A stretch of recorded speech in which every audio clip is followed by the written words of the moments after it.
Assalamualaikum warahmatullahi wabarakatuh. Perkenalkan, nama saya Mirna, NIM 2002-02076, kelas 4 HKIB, mata kuliah Sosiologi dan Antropologi Hukum Keluarga Islam. Dosen pengampu Profesor Haja Atun Wardatun, MA, PhD. Tugas mereview buku dengan judul buku Konsep Dasar Sosiologi Hukum. Identitas buku, nama pengarang Hamzah Santria, nama penerbit Setara Press, judul buku Konsep Dasar Sosiologi Hukum, tempat penerbit Jalan Yojosuko Metro 42 Malang, Jatim, tahun terbit Februari 2019, tebal buku 174 halaman.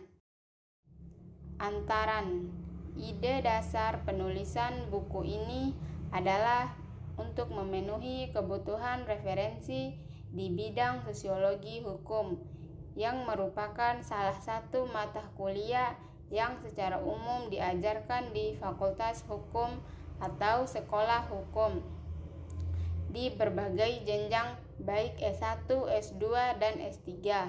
Oleh karena itu, buku ini dimaksudkan sebagai acuan bagi mahasiswa di semua jenjang dan pengajar mata kuliah sosiologi hukum, akademis, praktisi hukum, serta masyarakat luas yang ingin memahami tentang seluk-beluk hukum dilihat dari aspek sosiologi. Buku ini diperuntuk untuk mahasiswa jenjang S1, S2, dan S3, serta akademis atau dosen. Pada review kali ini, saya akan memfokuskan pada bab 4 tentang hukum dan struktur sosial, di mana buku ini pertama membahas tentang pengertian struktur sosial, merupakan sebuah bangunan yang terjalin dari berbagai unsur-unsur pokok. Sebagai sebuah bangunan, maka unsur-unsur tersebut sifatnya saling menguatkan. Dengan kata lain, bila mana salah satu unsur bangunan tersebut tidak berjalan sebagaimana mestinya, maka akan menimbulkan masalah, yakni masalah sosial. Adapun sifat struktur sosial, yang pertama bersifat abstrak. Yang kedua, struktur sosial bersifat dinamis. Yang ketiga, struktur sosial yang memiliki dimensi vertikal dan dimensi horizontal. Fungsi struktur sosial. Adapun fungsi struktur sosial terbagi menjadi 3, yaitu yang pertama, fungsi identitas. Maksudnya adalah bahwa struktur sosial menjadi penegas identitas atau ciri khas suatu kelompok. Yang kedua, fungsi kontrol atau pengawasan memiliki makna bahwa struktur sosial dapat mengontrol individu yang berada dalam struktur tersebut. Yang ketiga, fungsi pembelajaran. Maksudnya adalah bahwa individu dalam masyarakat dapat belajar dari struktur sosial yang ada dalam kelompoknya. Hukum dan unsur-unsur pokok struktur sosial di sini terbagi menjadi 5 bagian. Yang pertama, hukum dan kaidah sosial. Yang kedua, hukum dan kelompok sosial. Yang ketiga, hukum dan lembaga sosial. Yang keempat, hukum dan stratifikasi sosial. Yang kelima, hukum dan kekuasaan.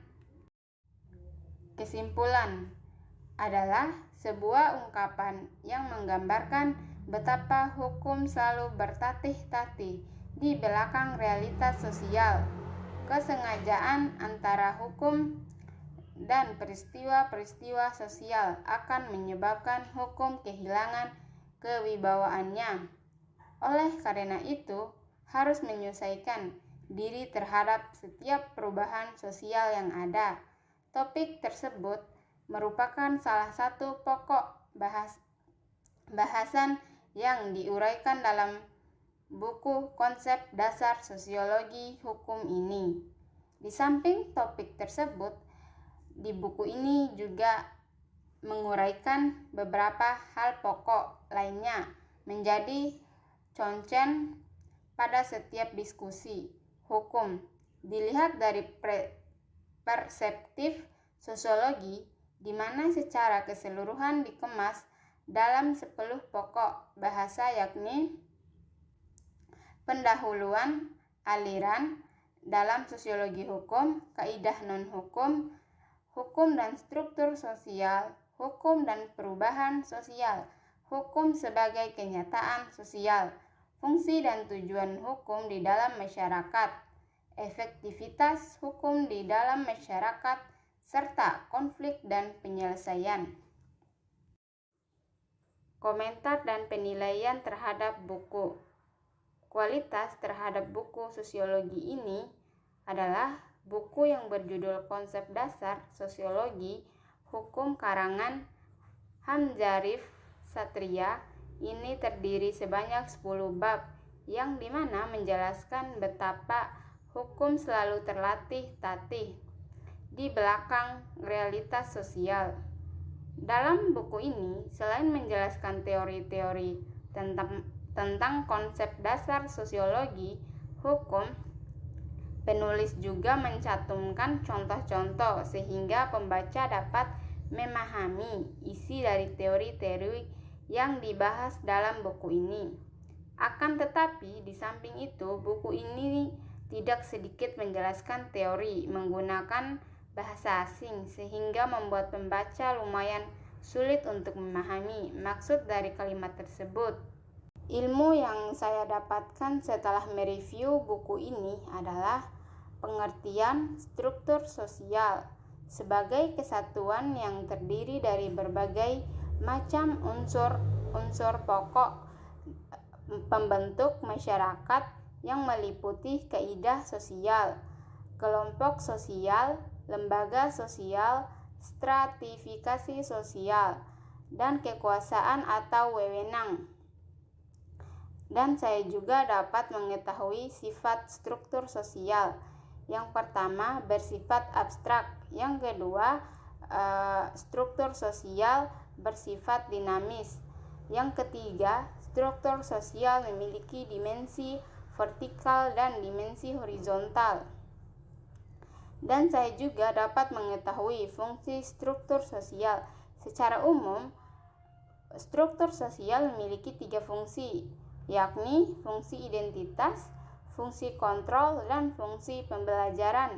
Dan saya juga dapat mengetahui hukum dan unsur pokok struktur sosial. Unsur-unsur sosial yang pokok yakni kaidah sosial, kelompok sosial, lembaga sosial, stratifikasi sosial, dan kekuasaan wewenang. Sekian penjelasan dari saya mohon maaf bila ada kesalahan. Wassalamualaikum warahmatullahi wabarakatuh.